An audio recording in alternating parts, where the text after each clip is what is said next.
Muy bien, Dios les bendiga, mis hermanos, a todos. Dios les bendiga, hermanos. La vida del cristiano es muy alegre, ¿verdad que sí? Hay momentos, hermanos, que estamos tristes, enojados y la cuestión, pero siempre tiene que ser alegre la vida del cristiano. Dios bendiga a la familia, mi hermano Marlon, mi hermana Cori, que decidieron hacer este culto de acción de gracias a Dios. Por esos 18 años ya, hermana Gemelita, 18 años. Están pasando a una etapa muy bonita, hermanos. O sea, es una etapa única en la vida. 18 años es una etapa muy bonita, ¿verdad? Entonces, solo que el que quiera ser novio de ella, por lo menos tiene que sacar 40 días de ayuno. Si no, no, hermano. Bueno, así que felicidades, hermana Gemelita, Dios les bendiga, Dios les guarde y que Dios siga derramando muchas bendiciones sobre ustedes. Y manténganse, mija, manténganse en esa posición en la que están, manténganse en esa obediencia, en esa humildad, porque ese es el éxito del cristiano, hermanos. El éxito del cristiano es mantenerse en la humildad, hermanos. Así que todos fuimos invitados a este culto. Dios bendiga a mis hermanos, mi hermano René, mi hermano Whitman. Ánimo, mis hermanos, Dios les bendiga. Echémosle hasta la meta final. La Biblia dice que si el justo se aparta de su justicia, las buenas obras que hizo no vienen a memoria. La recompensa será hasta la meta final. Muy bien, de cada pregunta que los discípulos le hacían a Jesús, de cada pregunta salía una buena respuesta. Y de cada buena respuesta salían buenos mensajes. Hay una pregunta que los discípulos le hicieron a Jesús, que es donde vamos a compartir este mensaje. Mateo capítulo 18, versículo 1. Mateo capítulo 18, versículo 1. Lo dije el día de anoche y se lo voy a repetir. Vaya dejando todas las mañas para que a los mensajes no les sea ofensa. Vaya dejando ese cascarón viejo que todavía anda jalando para que el mensaje no le golpee. ¿Sí? Porque si no va a ser martillada cada rato, hermano.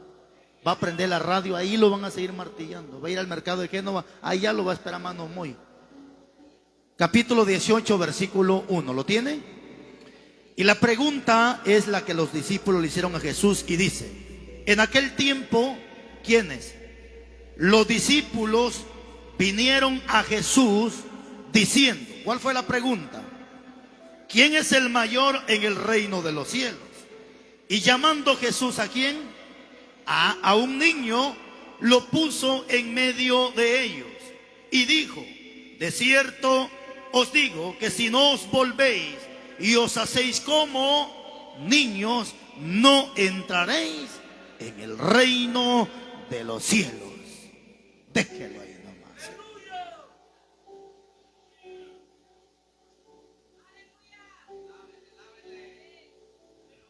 Muy bien.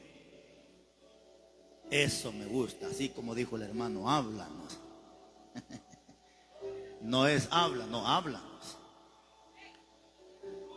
Y un versículo bien clave, hermanos, que hermano Daniel leía al principio, capítulo 1 de Santiago. Ahí están las características de alguien que ya nació de nuevo. Y el que ya nació de nuevo, número 1, es oidor y hacedor de la palabra. Número 2, el que ya nació de nuevo recibe con gozo la palabra que es implantada. ¿Cómo recibe usted los mensajes? ¿Con gozo? Ok, entonces nueva criatura, no se preocupe. Siempre surgen preguntas dentro de la Biblia y muchas preguntas, y de cada pregunta, hermanos, a mí por eso me encanta a veces cuando unos hermanos llegan a la casa, o a veces mis mismos muchachos me hacen algunas preguntas. Me encanta porque de cada pregunta siempre surge una buena respuesta, ¿verdad que sí? Y de cada buena respuesta siempre han surgido buenas enseñanzas de parte del maestro. Por ejemplo, en el capítulo 15:1 de Salmos hay una pregunta, aunque es retórica, pero mismo Dios la inspira para que dé la respuesta. Y David pregunta y dice: Señor, ¿quién estará contigo en el santo monte? ¿Cuál es la respuesta?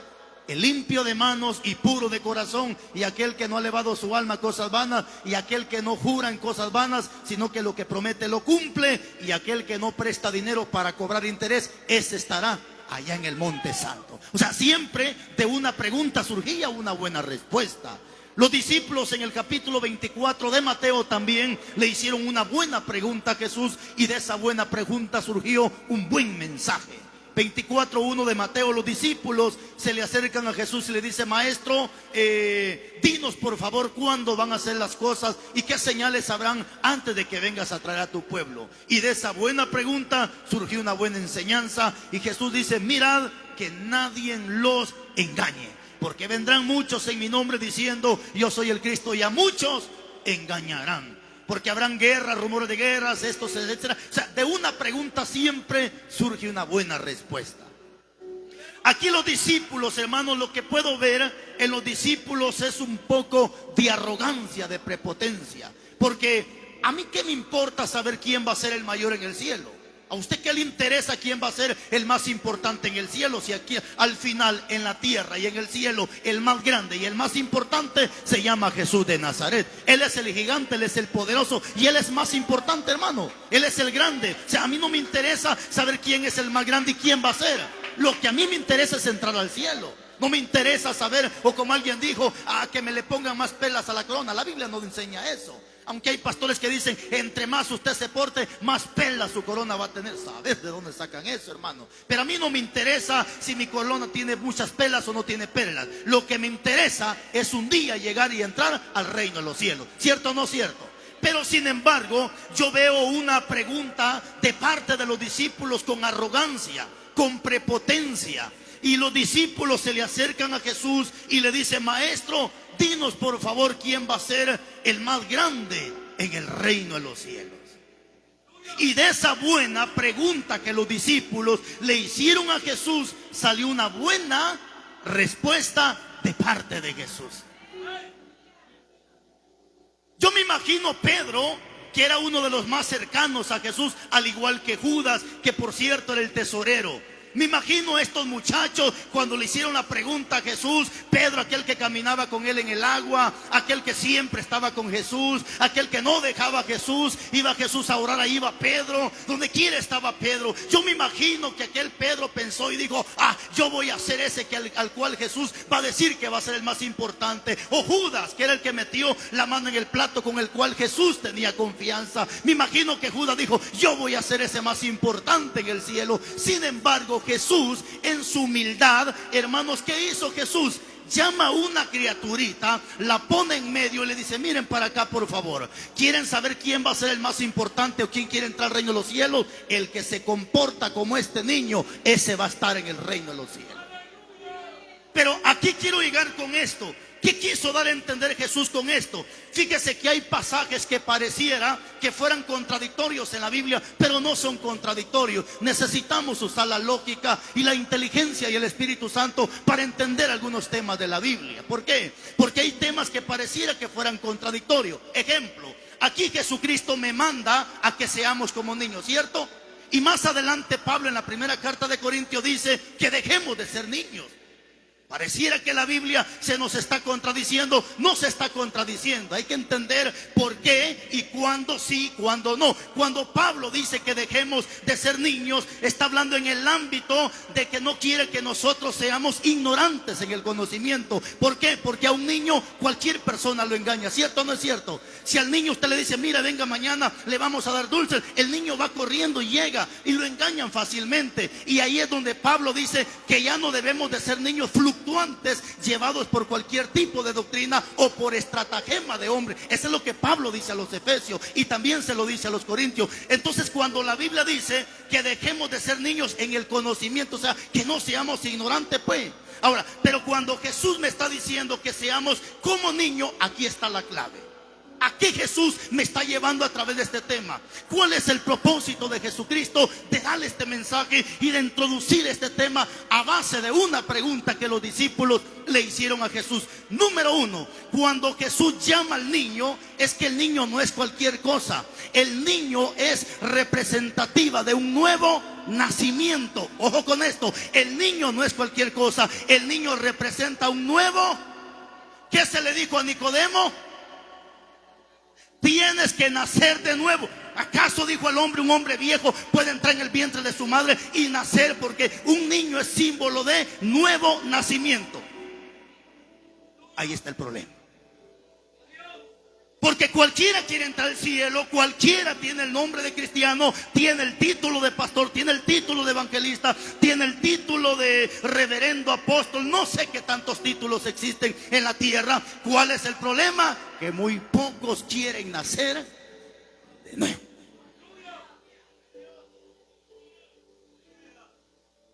La vida vieja la he dejado.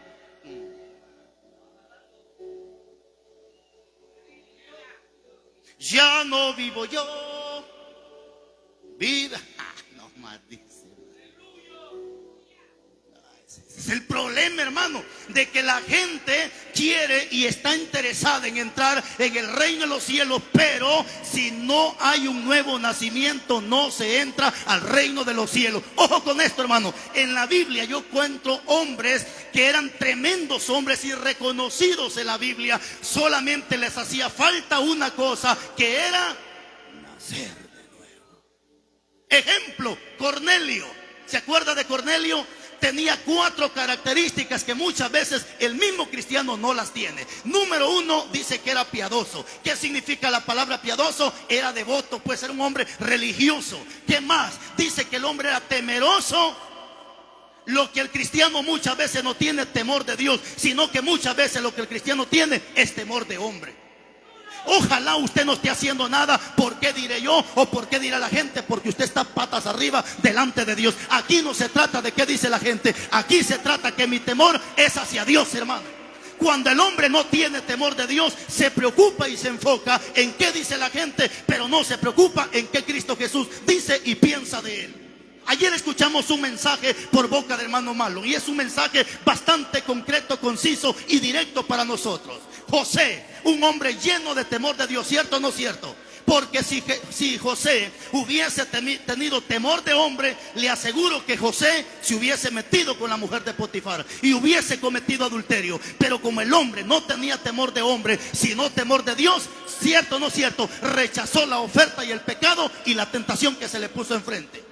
Hay gente sinvergüenza que dice: pero si David cometió adulterio, y yo, ¿por qué no? Pero si el mismo Abraham mintió. Es cierto, mintieron 1 o 2 veces, pero no vivieron de la mentira. Adulteraron una vez, pero no siguieron practicando el adulterio. Fallaron. Moisés, por ejemplo, Noé se emborrachó una vez, pero no siguió practicando la borrachera. ¿Por qué? Porque los que practican tales cosas no son de Cristo.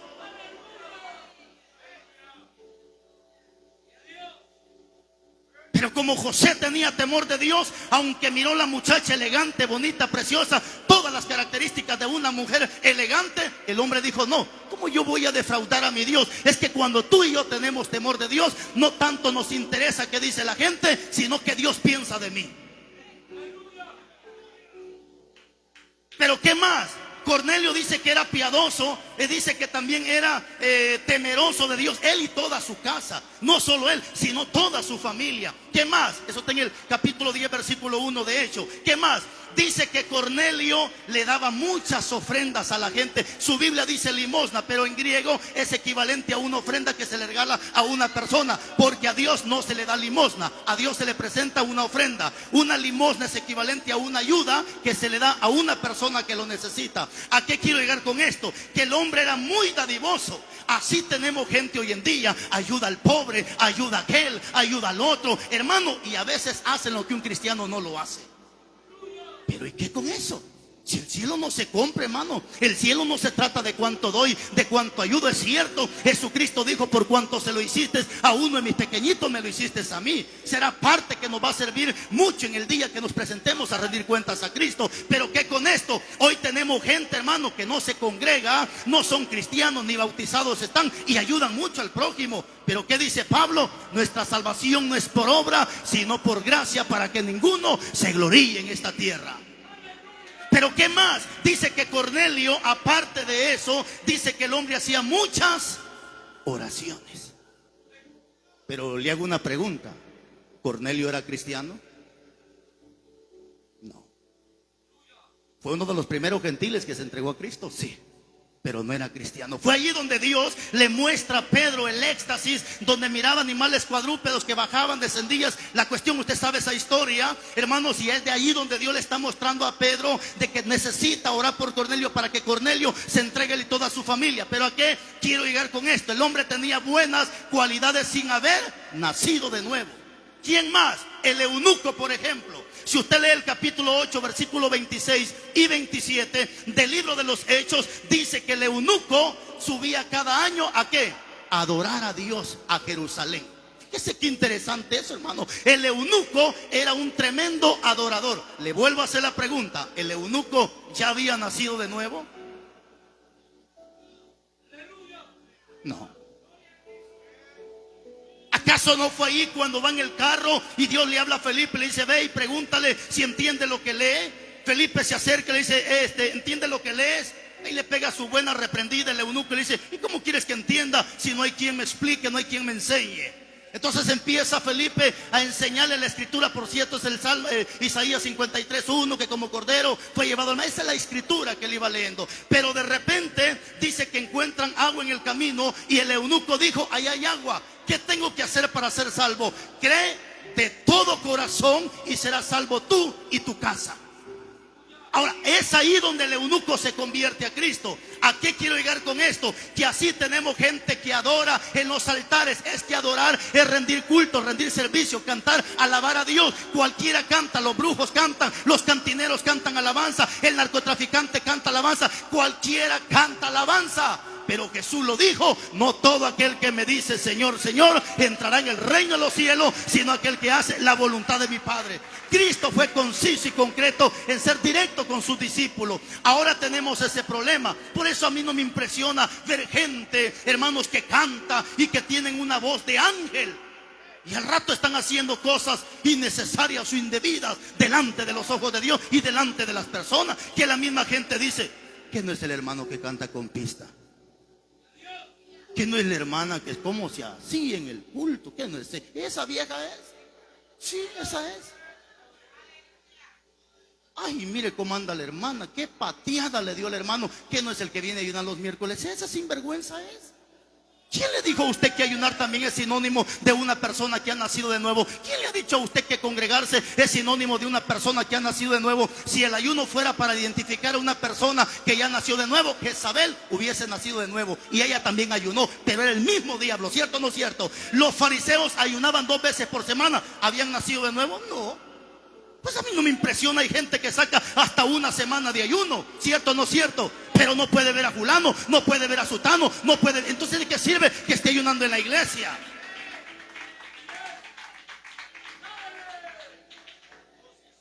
Entonces, así se puede caracterizar una persona. Hermano, no nos engañemos. Usted puede orar, usted puede ayunar, usted puede cantar. Por eso es que hoy en día mucha gente pone al final en vergüenza el evangelio. Y hay un dicho que siempre sale de mi boca, porque hay gente que dice: no me avergüenzo del evangelio, porque el evangelio es poder de Dios. Sí, es cierto, no se avergüenza.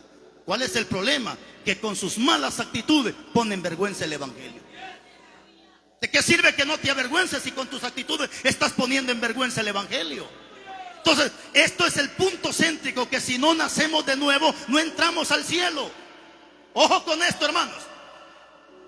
Hay un hombre en la Biblia, capítulo 3, usted sabe esa historia, pero leámosla. Evangelio de Juan, capítulo 3. Sí, claro, Nicodemo.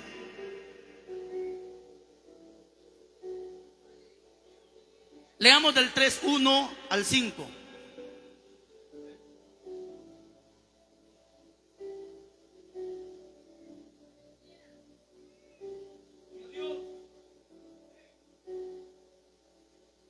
¿Lo tiene?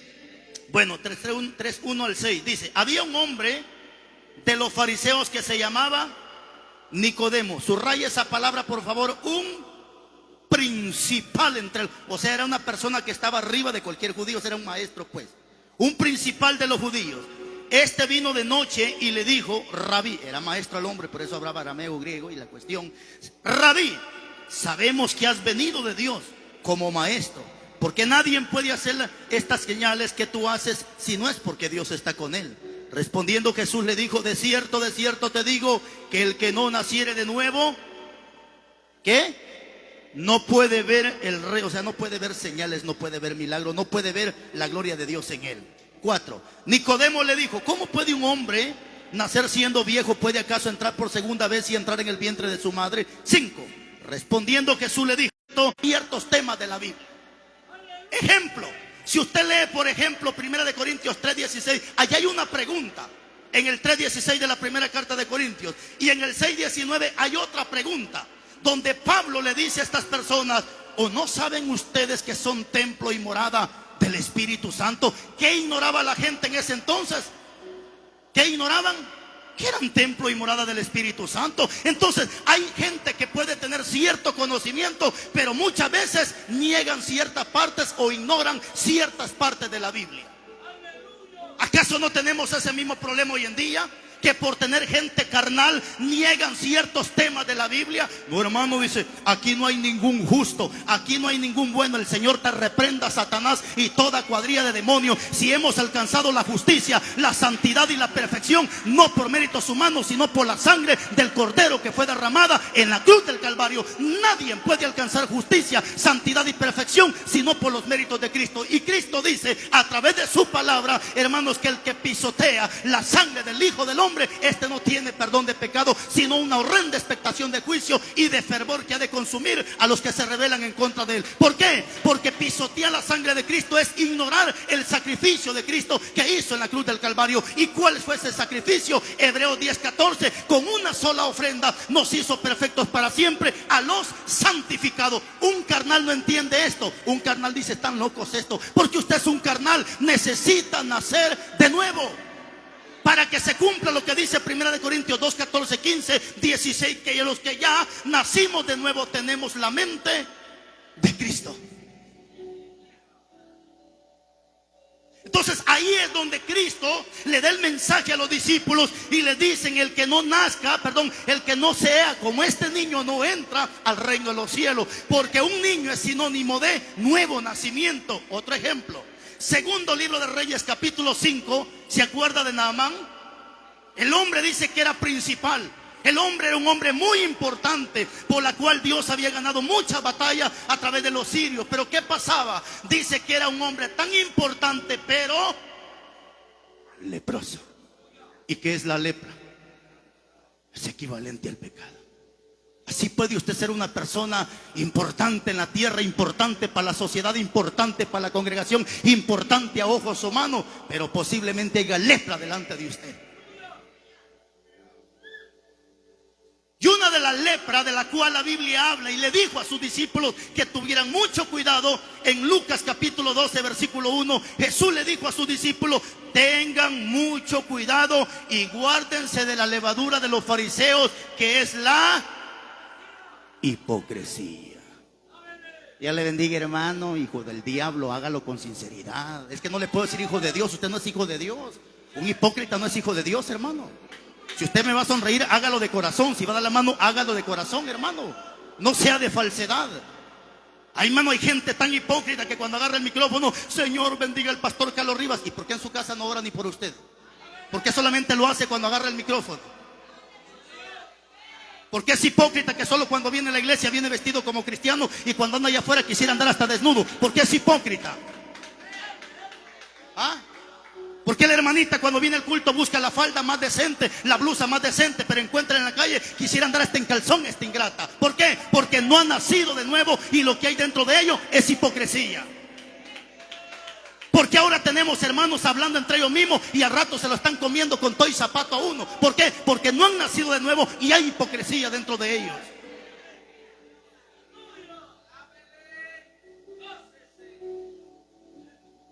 Entonces ahí está la clave. Jesús, cuando le da el mensaje a sus discípulos y le dice: tienen que nacer de nuevo, o sea, parafraseando el tema, el que no se comporte como este niño no puede entrar al reino de los cielos. Por eso es que hay gente que por falta de conocimiento, por no tener la mente de Cristo, a lo bueno le llaman malo y a lo malo le llaman bueno. ¿Cómo le llama la gente a estos mensajes? Crítica. Ay, ¿cómo critican eso? Viejo remañoso, deje las mañas, hombre. para que la verdad no le ofenda. Deje las sinvergüenzadas para que la verdad no le ofenda.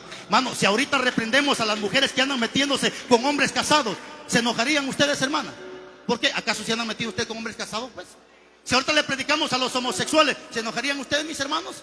Al menos que se les meta el agua en la canoa, pero del contrario, no tendrían por qué enojarse. Entonces esa es la verdad, hermano. ¿Por qué usted tiene que enojarse por un mensaje que no es para usted? Vivamos la palabra, arreglemos nuestra vida con Dios, dejemos que Cristo entre nosotros, dejemos que Él haga la morada en nosotros para que seamos el templo de Él y la verdad no nos ofenda. Nazcamos de nuevo. Entonces viene Jesús al respecto de esto y le dice: el que no nazca de nuevo no puede entrar al reino de Dios. Se lo dijo Nicodemo. Pero saquemos otras características. Ya vamos terminando, hermano, ya vamos a la mitad del mensaje. Saquemos otras características rápidamente. ¿Por qué Jesús le dijo a estos discípulos: el que no sea como niño no puede entrar al reino de Dios? ¿Sabe por qué? Porque los niños tienen características muy bonitas, hermano. Oye, hermano, una de las características que los niños tienen es que ahorita se pelean y al rato están contentos. ¿Cierto o no cierto, hermano? Fíjese que aquí está la niña Karen y están los niños vecinos. A veces pasan 2, 3 días que no llegan a la casa. Yo digo: estos están peleando. Estos están peleando. Y voy y les pregunto: ¿están peleando qué? Sí, es que la Raquel me hizo esto y están peleando. Pero 3, 4 días, ahí están otra vez, corre los niños. Por eso no se meta problemas de niño. Hay un dicho que dice que el que se mete con niño, orinado termina. No agarre pleitos de niño, porque los niños son niños y ahorita se pelean y al rato están contentos y los viejos enojados. No, por eso Jesús le dice, hermano, porque al final del día todos tenemos derecho de enojarnos, ¿sí o no? ¿Cuántos se fueron enojados anoche? Ni dormir podían, ni se van vuelto, no podían dormir, de bravos que se fueron los ingratos. Pero ahorita ya están aquí y de seguro están contentos, porque todos nos enojamos. Jesús mismo se enojó. En el capítulo 3 de Juan, Él se enojó cuando vio el desorden dentro del templo y no entró a felicitar a esta gente. ¿Verdad que no entró a felicitarlos? ¿A qué entró Jesús? Dice que agarró un azote, le da de azote y le dice: fuera de aquí, porque escrito está: mi casa será llamada casa de oración, pero ustedes la han convertido en cueva de ladrones. Jesús no entró a felicitarlos. Jesús entró a reprender, a corregir. Ahora, el problema no es enojarte, porque todos nos enojamos. El problema es cómo reacciono después de mi enojo. Vuelvo a repetírselo: el problema no es enojarnos, porque todos nos enojamos. El problema es cómo reacciono después de mi enojo. ¿Acaso algunos no han reaccionado agarrando del pelo a su pobre mujer? Porque reaccionaron mal después del enojo. ¿Acaso mujeres no le han pegado su leñazo al marido porque reaccionaron mal después del enojo? Al otro no le han pegado, pero han estado...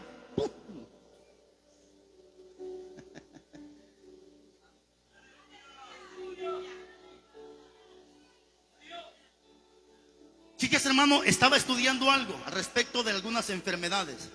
La diabetes, por ejemplo, azúcar en la sangre, el derrame.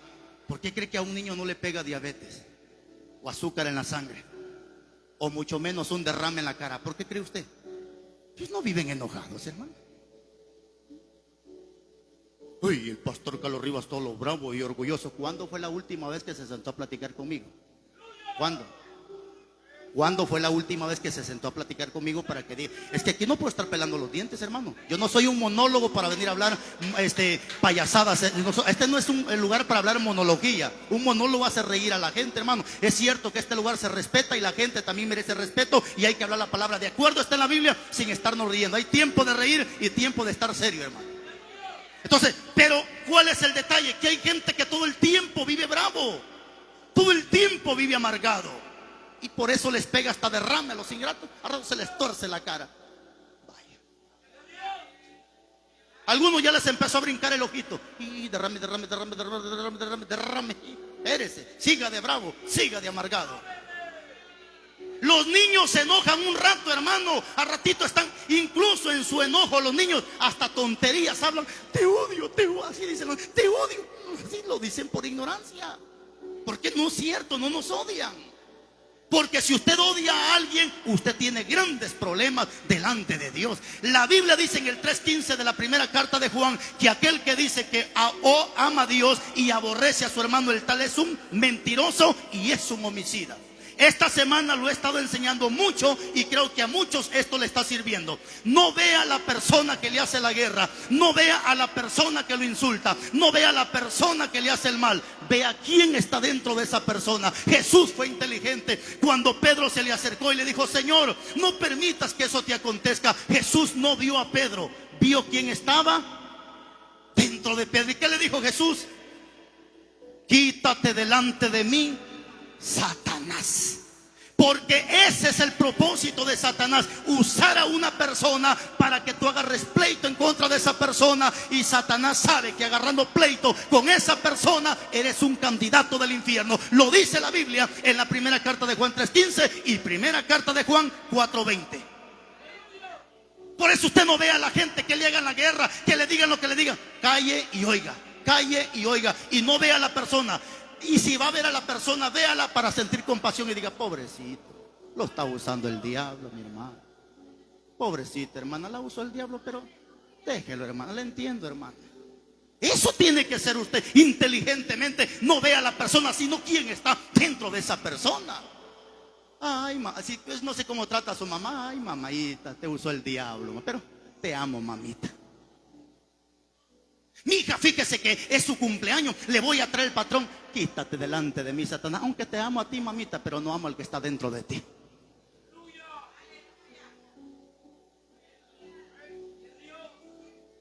Inteligentes a este punto, hermano. ¿Quién está usando a esa persona? Estamos entonces aquí donde Jesús dice que si no somos como niños no entramos al cielo, porque los niños se pelean y al rato están.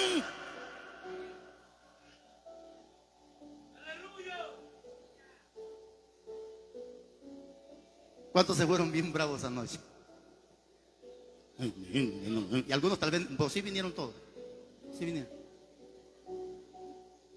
Llegué al teléfono, solo miraba que hermana Helen estaba yo de comentar: qué bueno, gloria a Dios, aleluya, eso estuvo bueno. Y dice: por lo menos no se enojó.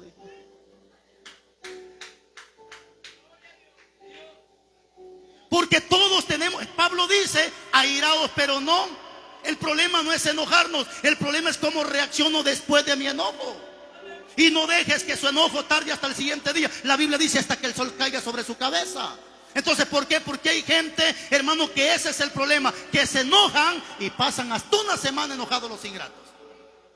Y todavía se van bien bravos y dicen: solo esperando estoy que venga el Rivas. Esperándolo estoy, esperándolo estoy. Así me dijo una hermana. Ay, hermano, si hubiera venido. No estoy mintiendo, hermano, porque la mentira es del diablo.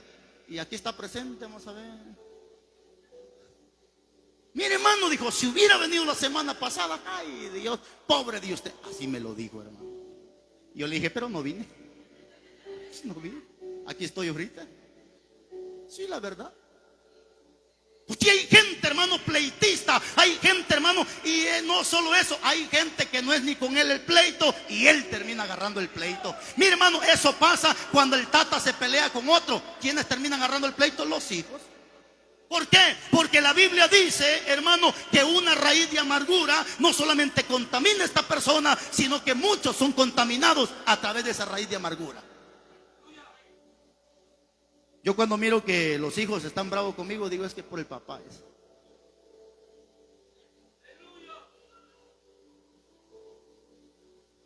Yo le digo a mis hijos: si ustedes no quieren decirle hermano porque miran que es un impío, no le diga hermano, pero por lo menos salúdelo. Buenas tardes, don. Buenas tardes, doña.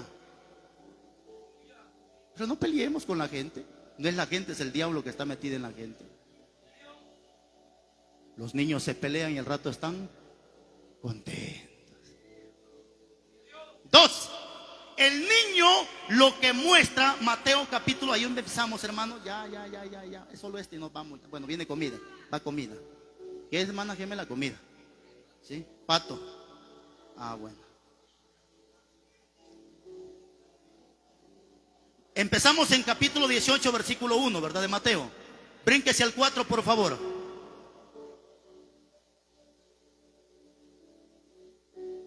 ¿Lo tiene? Así que cualquiera que se humille como este niño, ese es el mayor en el reino de los cielos. ¿Cuál es esa característica resaltante en un niño? La humildad. Tanto así que si usted le pone un par de zapatitos rotos al niño, ¿se los pone o no se los pone? Se los pone. Le pone ropita de paca, ¿se la pone o no se la pone? Sí. ¿Y son felices? Son felices. ¿Qué dice el hermanito? Yo de paca. De shame.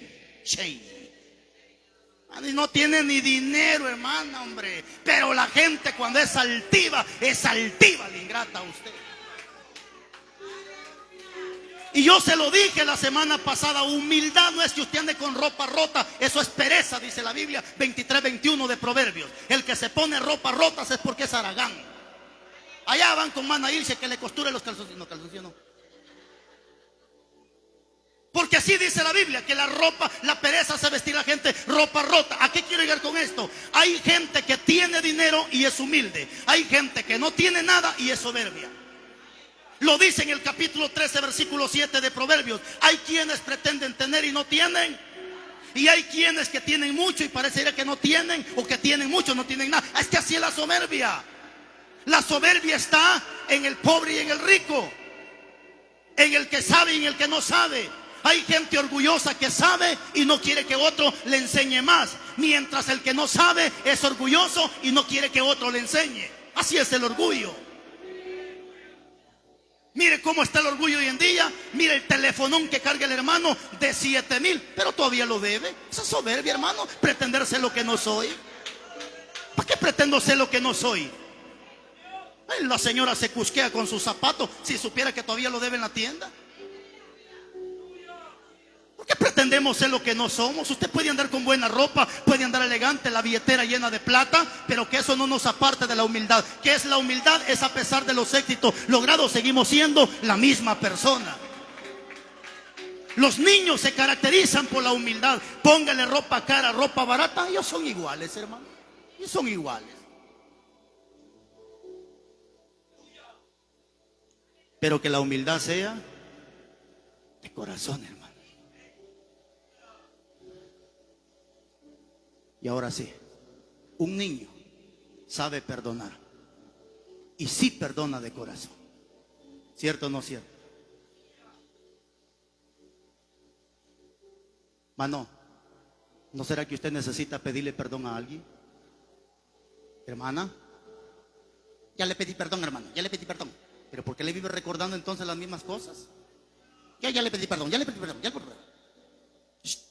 Yo he aprendido algo de parte de Dios, que Mateo 18:35 dice que si no perdonamos de todo corazón, tampoco vuestro Padre nos va a perdonar a nosotros. El perdón no tiene que ser de dientes al labio, tiene que ser de todo corazón. Pastor, ¿y cómo puedo saber si ya perdonó? Hermano, no puedo decir que en paz descanse porque solo Dios sabe. Pero yo me acuerdo de la difunta Delita. ¿Se acuerda, hermana Delita? Llegó como a 70, 80 años. Mire, hermano, siempre que platicaba conmigo lloraba la anciana. Hermano pastor, fíjese que el Feli me pegó como me arrastraba del pelo. Hermana, pero ¿cuándo fue? Hace 30 años.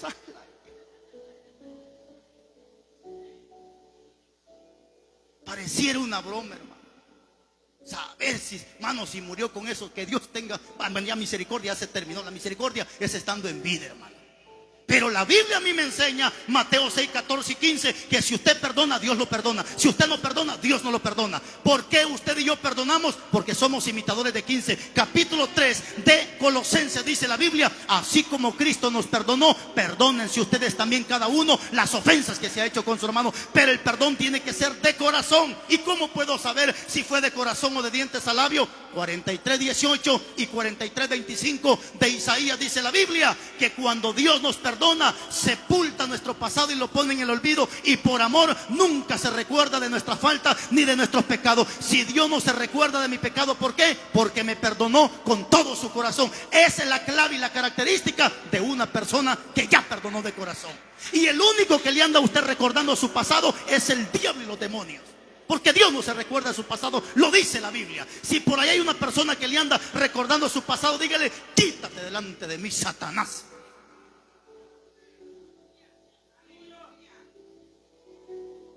Póngase de pies.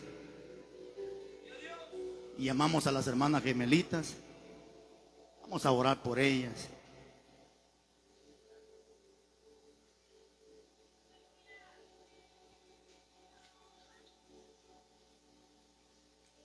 Felicidades, hermanas gemelitas, Dios les bendiga. Y cuando he tenido la oportunidad de venir a platicar con usted y su papá, su mamá, siempre les he dicho, si hasta el día de hoy Dios les ha dado lo que les ha dado, es porque han sabido trabajar en equipo.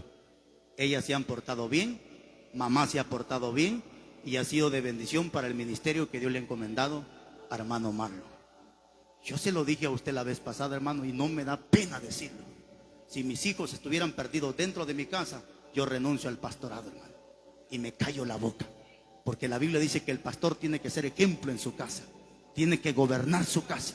Y esto, que los hijos se portan bien, no son los mejores, hermano, pero gracias a Dios se portan bien.